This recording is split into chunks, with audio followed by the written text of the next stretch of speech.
Prime time 8 PM आप देख रहे हैं, जहां खबर भी है और होता है उसका विश्लेषण भी। और आपके साथ मैं हूं पुनीत मिश्रा। चलिए खबरों की शुरुआत में सबसे पहले बात अलर्ट करने की।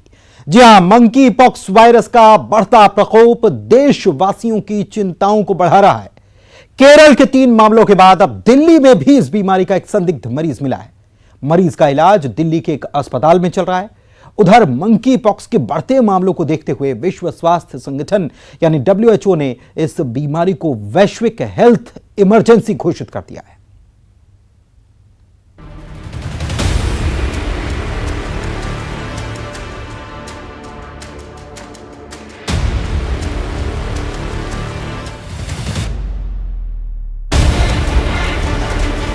देश की राजधानी दिल्ली में मंकी पॉक्स का संदिग्ध मरीज मिलने के बाद इस वायरस के संक्रमण का खतरा और बढ़ चुका है।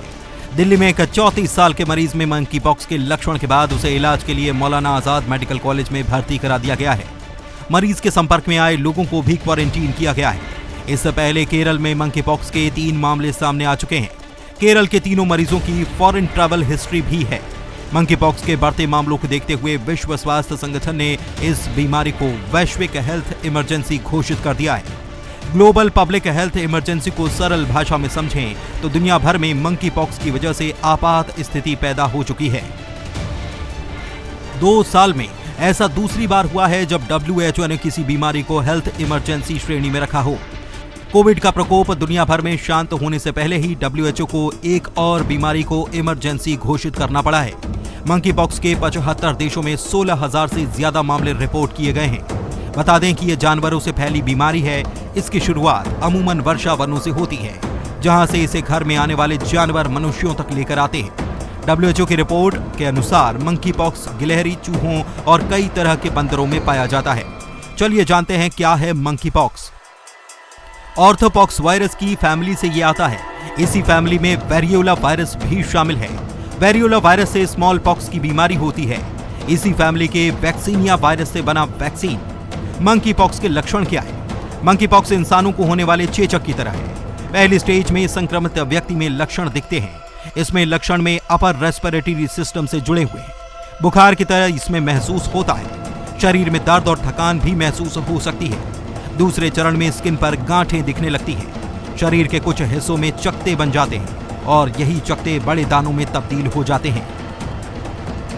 WHO के मुताबिक मंकी पॉक्स एक दुर्लभ बीमारी है। मंकी पॉक्स संक्रमण कुछ मामले ही गंभीर हो सकते हैं। इस वायरस के 2 स्ट्रेन हैं, पहला कोंगो स्ट्रेन और दूसरा पश्चिम अफ्रीकी स्ट्रेन। हालांकि चेचक की तुलना में मंकी पॉक्स का संक्रमण हल्का माना गया है। Bureau report, news 18। तो कोविड-19 यानी कोरोना वायरस के बाद मंकी पॉक्स की दस्तक से दुनिया भर की चिंताएं बढ़ी हुई हैं। मंकी पॉक्स एक वायरल संक्रमण दरअसल होता है, लेकिन इसका फैलाव तेजी से हो रहा है और यह चिंता में डालने वाली बात है। जानकारी जो मिली है उसके मुताबिक स्कॉटलैंड में मंकी पॉक्स का पहला मामला सामने आया था और अब तक ये मंकी पॉक्स का वायरस जो है 16 देशों तक फैल चुका है। इसमें ज्यादातर तो यूरोपीय देश हैं, लेकिन भारत में सबसे पहला मामला केरल में सामने आया था और अब मामले बढ़ रहे हैं। केरल में ही 3 मरीज हो चुके हैं। दिल्ली में जो एक मरीज मिला है उसकी कोई ट्रैवल हिस्ट्री भी नहीं मिली है, यानी कि वो विदेश यात्रा करके नहीं आया था और यह सबसे ज्यादा खतरनाक बात हो सकती है। चलिए बढ़ते हैं आगे। मध्य प्रदेश में इस बार हुए नगरीय निकाय चुनाव खासे चर्चाओं में रहे। राजनीतिक दलों ने जिस अंदाज ताकत झोंकी, उसने विधानसभा चुनाव का एहसास भी कराया। एहसास इस बात का भी कि विधानसभा चुनाव नजदीक आ गए हैं। केवल बात इतनी नहीं है, कुछ और भी नया हुआ इस चुनाव में। दक्षिण भारत के एक शहर तक सीमित रही पार्टी धीरे धीरे हिंदी पट्टी में दस्तक दे रही है। बिहार, उत्तर प्रदेश में विस्तार के बाद मध्य प्रदेश में भी मौजूदगी दर्ज हो गई AIMIM की, जिसने MP के निकाय चुनाव में मौजूदगी तो कराई ही, कई वार्ड पार्षद सीटें भी हासिल कर ली। कई सीटों पर दूसरे स्थान पर भी यह पार्टी रही और अब संगठन विस्तार की तैयारी और है। इधर आम आदमी पार्टी की यानी कि आप निकाय चुनाव के माध्यम से MP में उपस्थिति दर्ज करा चुकी है। हालांकि 2 दलीय राजनीति का केंद्र रहे मध्य प्रदेश में दोनों बड़े दलों की इस पर अपनी अपनी राय है। तो क्या वाकई MP में वोटर को तीसरा विकल्प मिलेगा ये मौसमी पार्टियां ही साबित होंगी? ये सवाल भविष्य के गर्त में, लेकिन इतना तय कि सियासी दलों को कुछ तो डेंट लगाएंगे नए नवेले सियासी दल। मध्य प्रदेश के निकाय चुनाव में केवल कांग्रेस बीजेपी के लिए लिटमस टेस्ट नहीं थे, बल्कि इन चुनावों में बहुत कुछ नया हुआ। मसलन 2 नए सियासी दलों की एंट्री हुई। केवल एंट्री ही नहीं हुई, बल्कि उपस्थिति भी दर्ज कराई। एमपी की सियासत में ये नए खिलाड़ी हैं AIMIM और आप। अब इन दलों ने संगठन को विस्तार देना भी शुरू किया है। ओवैसी की AIMIM उत्तर मध्य नरेला विधानसभा में सदस्यता अभियान चला रही है, तो भोपाल में 50 से ज्यादा कांग्रेसी कार्यकर्ताओं ने AIMIM की सदस्यता भी ली। मध्य प्रदेश का जो MIM का मिशन है, उस मिशन की शुरुआत करते हुए शहर भोपाल नरेला विधानसभा का आज हमारा सदस्यता का अभियान आज से यहाँ से शुरू हुआ है, जिसमें सैकड़ों कांग्रेस से छोड़कर आज लोग यहाँ पर आए जिन्होंने सदस्यता को ग्रहण किया है। आज लगभग 50 से 100 लोगों ने लगभग कांग्रेस छोड़कर आज सदस्यता ली है MIM की।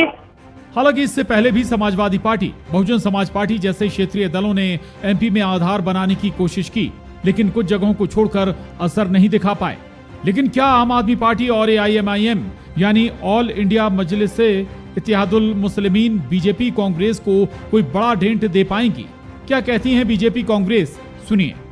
जो मध्य प्रदेश की धारा है वो कांग्रेस और भाजपा के बीच में है और ये संतुलन कायम रहेगा। वोट कटुआ पार्टियों के रूप में समय समय पर चाहे निर्दलीय हों चाहे छोटी छोटी पार्टियां हों, वो जन्म लेती रहती हैं, लेकिन लंबे समय तक एक स्थापित राजनीतिक विपक्ष के रूप में सामने आने के लिए बहुत संघर्ष करना पड़ता है। लोकतंत्र के लिए ओवैसी जैसी पार्टी का विस्तारित होना अच्छा नहीं है कि जिस प्रकार से कांग्रेस ने हर वर्ग को, चाहे वो मुसलमान हो, चाहे वो सिख हों, ईसाई हों, अलग अलग धर्म जाति पंथ के लोग हों, लोगों को बांटने का काम किया। आज फिर ओबीसी उन्हीं के हथियार से उन्हीं को निपटाने की काम कर रहे हैं। इसलिए कांग्रेस से मोह भंग होना इस जमात का ये बताता है कि कहीं ना कहीं अपने ही हथियार से कांग्रेसी निपट रहे हैं, पिट रहे हैं। अब तक 2 दलीय राजनीति का केंद्र रहे मध्य प्रदेश की सियासत बदलने जा रही है क्या? AIMIM ने कई राज्यों में मुस्लिम मतदाताओं में अच्छी पकड़ बनाई है, जबकि आपने भी कई राज्यों में दूसरे दलों के वोट आधार में सेंध लगाई। अब MP में इनका हाल भी सपा बसपा जैसा होगा या फिर वाकई तीसरा विकल्प बनने की राह पर हैं AIMIM और आप? ये वक्त तय करेगा। Bureau report, news 18, Madhya Pradesh, Chhattisgarh. तो कुल मिलाकर लबोलू अब ये कि निकाय चुनाव में आम आदमी पार्टी के महापौर ने जीत दर्ज कर ली, कई पार्षद भी जीत गए।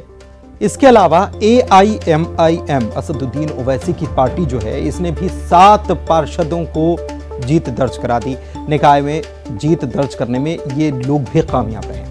तो ऐसे में निकाय चुनाव में आम आदमी पार्टी और AIMIM की अप्रत्याशित जीत इसे माना जा रहा है। और ये संकेत क्या है? क्योंकि चुनाव अगले साल ही है विधानसभा के, और दोनों ही दलों ने मेहनत भी प्रदेश में शुरू कर दी है, अपने अपने पांव पसारने के कवायद शुरू कर दी है। फिलहाल बीजेपी और कांग्रेस के लिए यह बड़ी चुनौती लग नहीं रही हो, लेकिन चिंता जरूर है। बढ़ते आगे, छत्तीसगढ़ विधानसभा के मॉनसून सत्र में सिर्फ 3 दिन का कामकाज और बचा है, लेकिन 20 जुलाई से अब तक सदन में काम के मुद्दों पर चर्चा कम, हंगामे का शोर ज्यादा सुनाई दिया। आने वाले 3 दिनों में भी आसार हंगामे के हैं। बीजेपी ने ऐलान किया है कि 26 जुलाई को अपराध और नशे के कारोबार के विरोध में विधानसभा का वो घेराव करेगी और सत्र के अंतिम दिन यानी कि 27 जुलाई को अविश्वास प्रस्ताव पर चर्चा होगी। जाहिर है ऐसे में मॉनसून सत्र का कुछ खास फायदा जनता को नहीं मिला।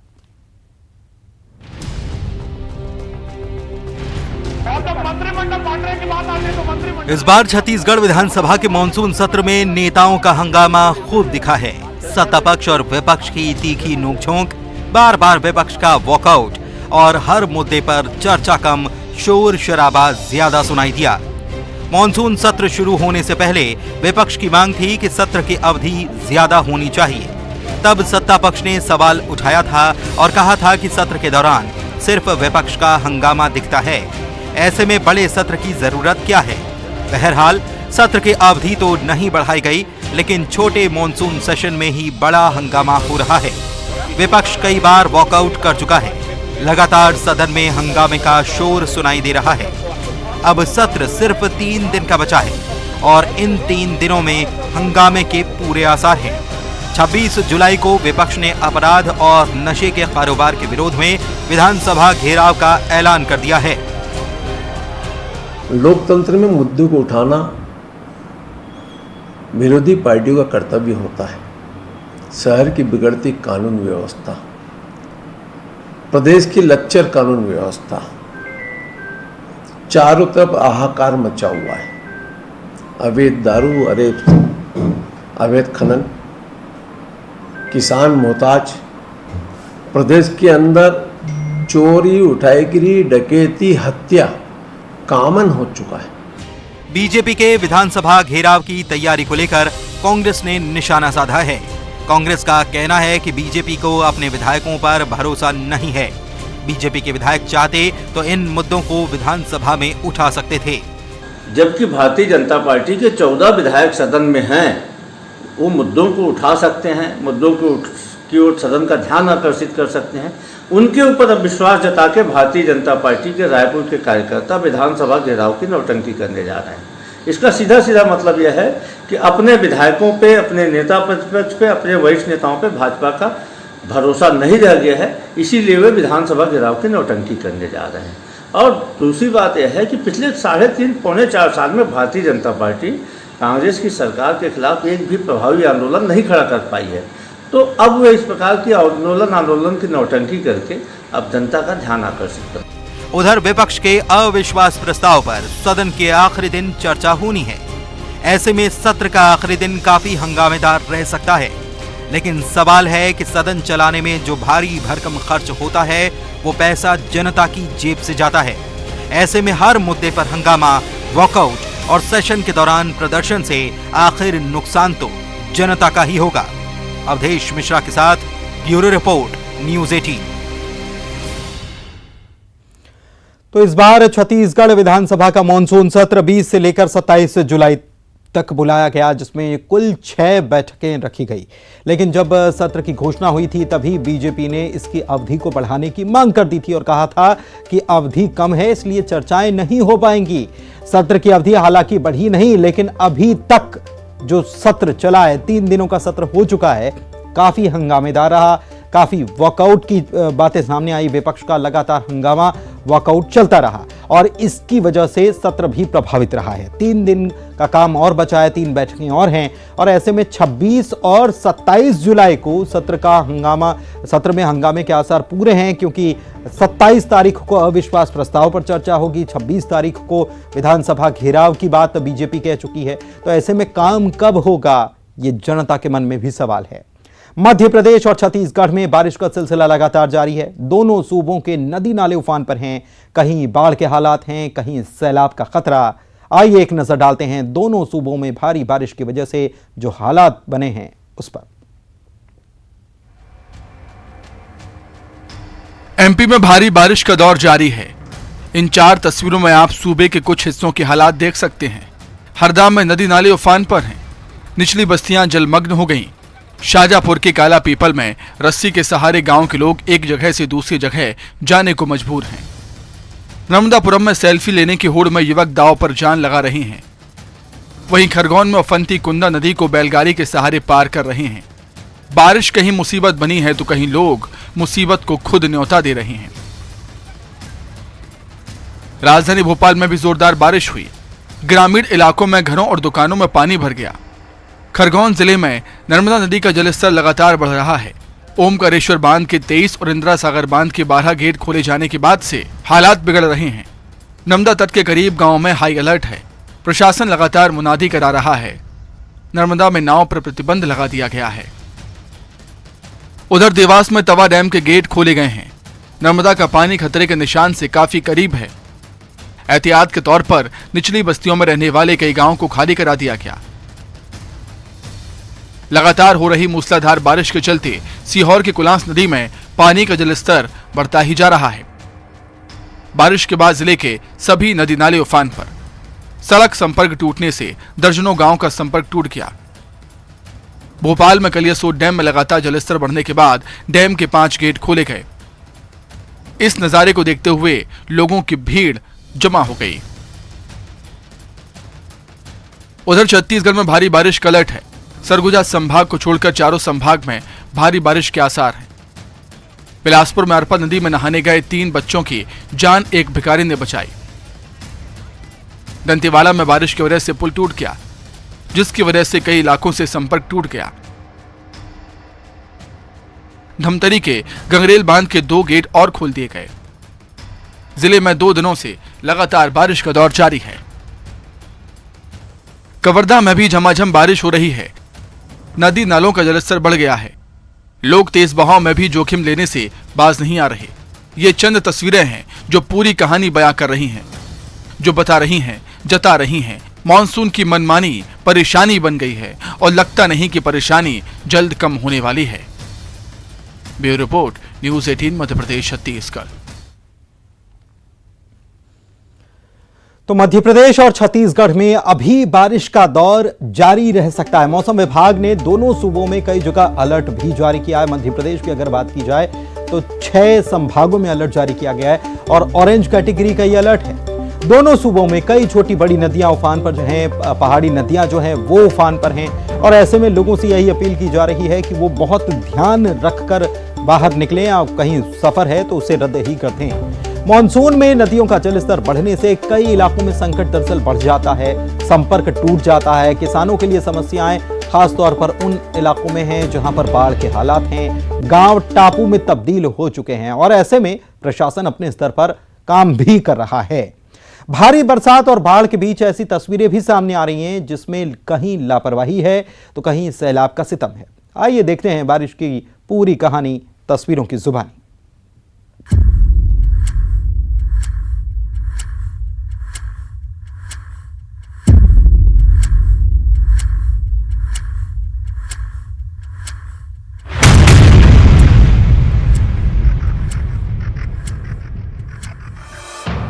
मध्य प्रदेश और छत्तीसगढ़ में मानसून पूरे शबाब पर है। दोनों सूबों में झमाझम बारिश हो रही है। बदरा कहीं ज्यादा बरस रहे हैं तो कहीं कम, लेकिन बारिश का सिलसिला थम नहीं रहा। भारी बरसात से नदी नाले उफान पर हैं और बाढ़ के हालात भी हैं। कई तस्वीरें ऐसे भी आ रही हैं जिनमें लोगों को मुसीबत में देखा जा सकता है, लेकिन कुछ मुसीबतों की वजह भारी बरसात कम, लापरवाही ज्यादा है।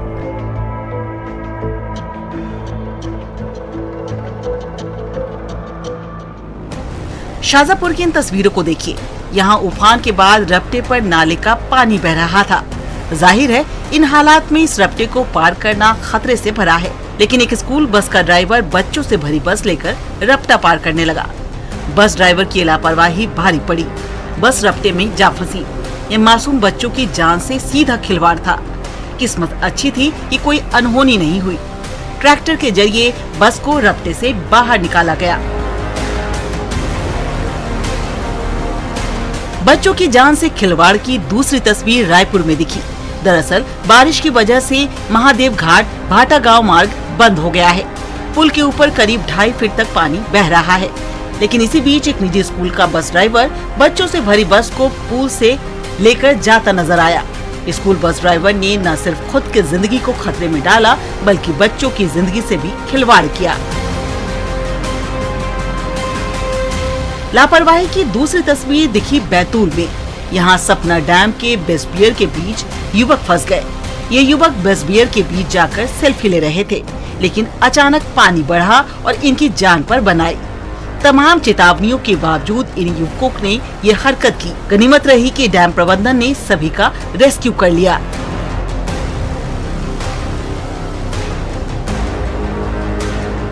कुछ हादसों की नौबत लापरवाही से आ रही है तो कुछ की वजह पुल पुलियों की कमी बन रही है। बैतूल में तवा नदी पर ब्रिज का काम पिछले 5 साल से अधूरा पड़ा है। लोग जान जोखिम में डालकर जर्जर पुल के सहारे नदी पार कर रहे हैं। यहाँ सापना नदी में एक बुजुर्ग गिर गए।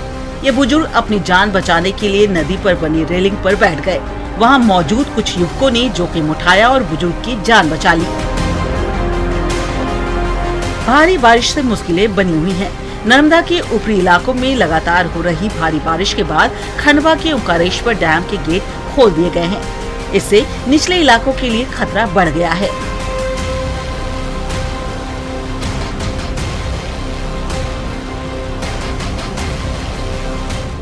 उधर छत्तीसगढ़ में भी भारी बारिश के बाद लोगों की मुश्किलों की कई तस्वीरें सामने आई हैं। सुकमा के चिंतलनार इलाके में नदी उफान पर है और बाढ़ के हालात हैं। चिंतलपार साप्ताहिक बाजार में पहुंचे ग्रामीण जान जोखिम में डाल रहे हैं। एक तार के सहारे लोग नदी को पार कर रहे हैं।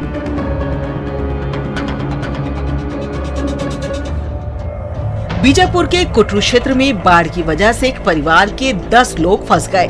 मूसलाधार बारिश की वजह से रेस्क्यू ऑपरेशन में काफी मुश्किलों का सामना जवानों को करना पड़ा।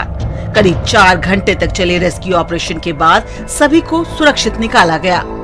दोनों राज्यों में भारी बारिश के बीच ऐसी तस्वीरों की कमी नहीं। उधर अभी बारिश का दौर लगातार जारी है।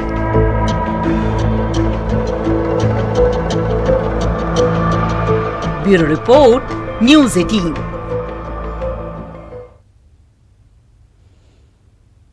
और इसी के साथ प्राइम टाइम 8 PM के इस बुलेटिन में इतना ही। मुझे दीजिए इजाजत। नमस्कार।